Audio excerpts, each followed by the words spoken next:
Hai guys, welcome back to Gios Class. Nah, hari ini aku mau menjelaskan tentang salah satu topik yang ada di pelajaran matematika ya, yaitu tentang bunga tunggal ya. Nah, kita masih mempelajari tentang aritmatika sosial.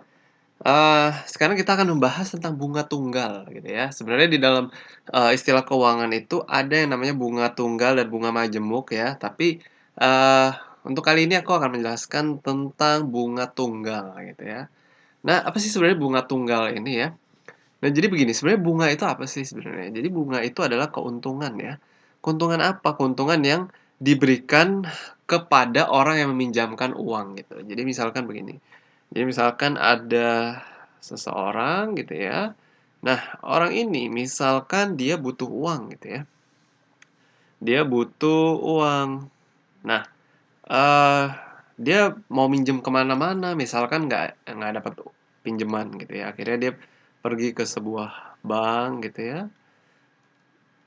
Nah, di mana di bank ini pasti dia mendapatkan pinjaman ya, karena bank ini ingin mendapatkan keuntungan. Nah, jadi si bank ini memberikan sejumlah uang ya, katakanlah misalkan 1 juta gitu kepada orang ini, dan sebagai imbalannya ya, bank ini ingin sebuah imbalan ya, karena bank ini kan organisasi yang membutuhkan keuntungan ya. Nah, jadi sebagai imbalannya dan itu menjadi keuntungan bagi banknya, nah orang ini harus membayar yang namanya bunga gitu ya. Oke, nah bunganya misalkan bunganya itu 10% per tahun gitu ya. Nah, jadi setelah setahun nanti ketika orang ini dia mengembalikan pinjamannya ke bank 1 juta, kan dia tidak minjem 1 juta. Berarti dia harus kembalikan 1 juta lagi plus bunganya. Jadi dikembalikannya 1 juta plus bunganya 10% dari 1 juta. 10% kali 1 juta ya. Nah, 10% kali 1 juta itu adalah 100.000 ya. Nah, jadi totalnya yang dia kembalikan ke bank adalah 1,1 juta ya, di mana 100.000 ini adalah bunga dan 100.000 ini merupakan keuntungan bagi bank tersebut ya. Jadi bank tersebut mendapatkan keuntungan 100.000 dari meminjamkan 1 juta kepada orang ini gitu ya. Dan sebaliknya, di pihak sebaliknya, jikalau ada orang yang menabung ya. Ya, ada orang yang menabung ke bank, misalkan orang ini kelebihan uang ya. Kalau yang tadi ini butuh uang, kalau yang ini kelebihan uang. Maksudnya dia ingin menabung di bank gitu karena uangnya ada lebih gitu ya. Nah, dia memberikan uang tersebut misalkan ya katakanlah 1 juta juga sama. Nah, tapi orang ini tidak membayar bunga ke bank, namun dia akan dibayar oleh bank tersebut bunganya gitu ya. Jadi bank tersebut akan membayar bunga kepada orang ini. Nah, kalau tadi bank itu memberikan bunga, mendapat bunga ya dari orang yang meminjam itu 10%, ya anggaplah orang yang nabung ini pasti bunganya lebih kecil daripada orang yang minjem ya.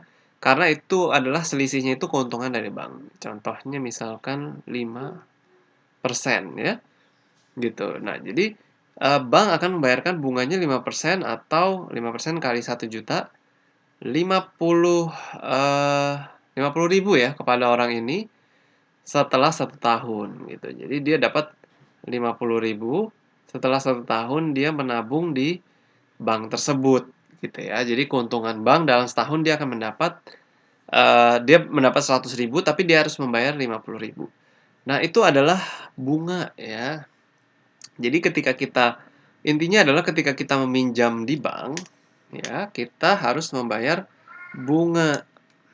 Seorang businessman kita harus memilih ya bunga.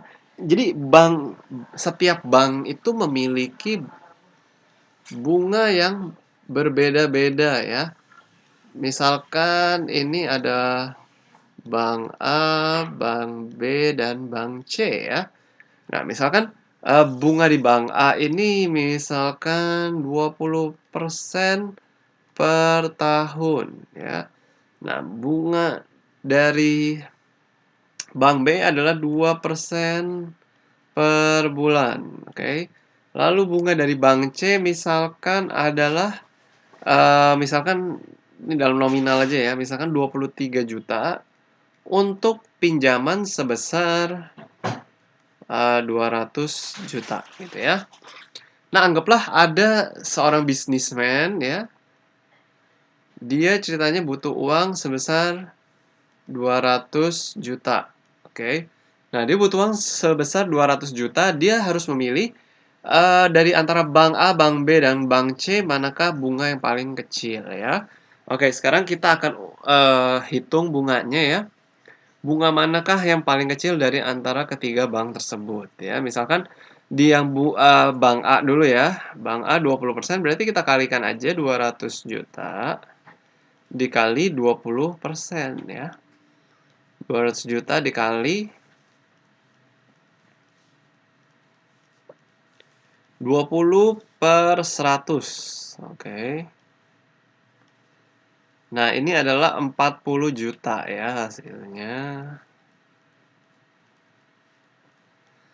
Oke, bunga dari bank pertama adalah 40 juta. Nah, sekarang bunga bank kedua ya.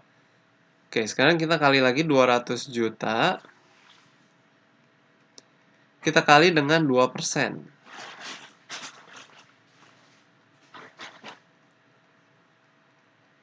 Dikali 2 per 100. Hasilnya adalah 4 juta ya.